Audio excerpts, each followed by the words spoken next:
কল্পনা করুন আপনি একটি কোম্পানি শুরু করলেন আপনার গ্যারেজে। 10 বছর দিনরাত এক করে পরিশ্রম করে সেই কোম্পানিকে $2 বিলিয়ন সাম্রাজ্যে পরিণত করলেন, আর ঠিক সেই মুহূর্তে আপনার নিজের তৈরি কোম্পানি থেকেই আপনাকে লাথি মেরে বের করে দেওয়া হলো।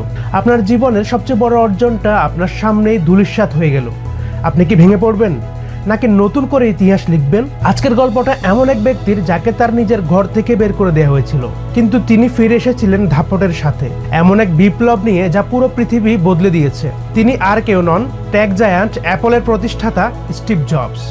1976 সালে স্টিভ ওয়াজনিয়াক এবং স্টিভ জবস মিলে অ্যাপল শুরু করেন। তাদের মূলধন ছিল খুবই সামান্য, কিন্তু স্বপ্ন ছিল বিশাল। মাত্র 10 বছরের অ্যাপল হয়ে ওঠে বিশ্বের অন্যতম বড় টেক কোম্পানি। কিন্তু 1985 সালে পরিস্থিতি বদলে যায়।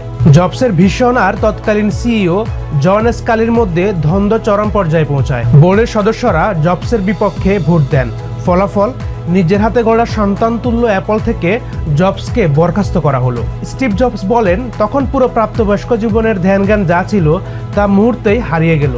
আমি ছিলাম বিধ্বস্ত। আমি সিলিকন ভ্যালি থেকে পালিয়ে যাওয়ার কথা ভেবেছিলাম। পরের কয়েক মাস জবস গভীর হতাশায় ডুবেছিলেন, কিন্তু তিনি ধীরে ধীরে একটি বিষয় উপলব্ধি করলেন। তিনি অ্যাপল থেকে বাদ পড়েছেন ঠিকই, কিন্তু প্রযুক্তির প্রতি তার ভালোবাসা কখনোই হারাননি। তিনি দমে না গিয়ে শুরু করলেন নতুন দুটি প্রজেক্ট। একটা হচ্ছে নেক্সট, অপরটা পিকচারের মাধ্যমে তিনি অ্যানিমেশন জগতে বিপ্লব আনলেন এবং তৈরি করলেন পৃথিবীর প্রথম computer animated movie Toy story.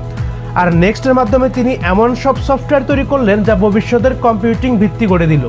Jobs পরে বলেছিলেন, অ্যাপল থেকে বের করে দেওয়াটা ছিল আমার জীবনের সেরা ঘটনা।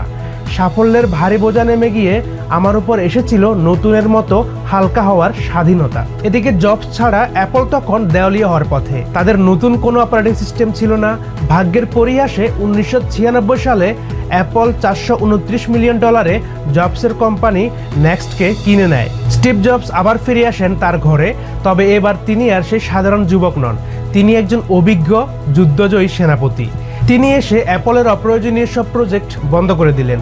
আইম্যাক, আইপড, আইফোন এবং আইপ্যাডের মাধ্যমে তিনি পৃথিবীকে দেখালেন আসল জাদু। যে কোম্পানি ধ্বংস হয়ে যাচ্ছিল, সেই অ্যাপলই হয়ে উঠল বিশ্বের সবচেয়ে মূল্যবান কোম্পানি। 2005 সালে স্ট্যানফোর্ড ইউনিভার্সিটির গ্র্যাজুয়েশন অনুষ্ঠানে স্টিভ জবস 3টি গল্প বলেছিলেন। তার মধ্যে সবচেয়ে শক্তিশালী অংশটি ছিল মৃত্যুকে নিয়ে।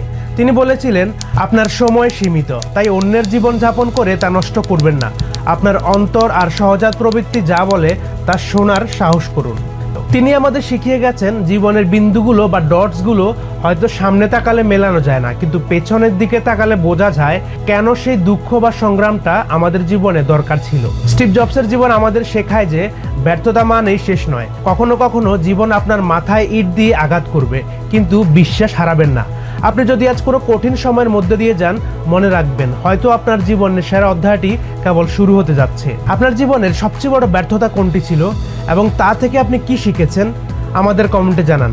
আর এই ভিডিওটি যদি আপনাকে একটু অনুপ্রাণিত করে থাকে, তবে শেয়ার করুন আপনার বন্ধুদের সাথে। ভিডিওটি ভালো লাগলে একটা লাইক দিন। নেক্সট কাকে নিয়ে ভিডিও দেখতে চান কমেন্টে অবশ্যই জানাবেন, এবং চ্যানেলটি সাবস্ক্রাইব করে বেল আইকনটি প্রেস করে রাখুন। দেখা হচ্ছে পরের ভিডিওতে। ততক্ষণ পর্যন্ত ভালো থাকুন। আল্লাহ হাফেজ।